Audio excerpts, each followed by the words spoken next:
Так, вот смотрим видео. Поражаюсь, что происходит. И у нас президент из-за единичного случая при встрече начинает как бы извиняшки сыпать.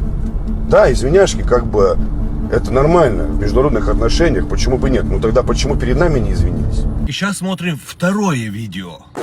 Со слов искреннего соболезнования и вам, и семье мальчика из Таджикистана, который погиб несколько дней назад.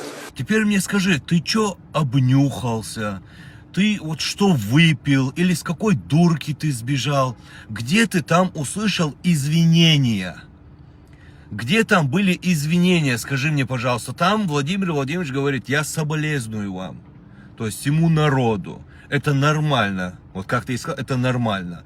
Вот за что извиняться должен Эмомали Шарипович? Я не понял. Я не понял. Там в Таджикистане русских убивают, что ли? Было ли такое? Вот такой случай, который был в России. Посредь бела дня мальчика убили. Был такой случай там?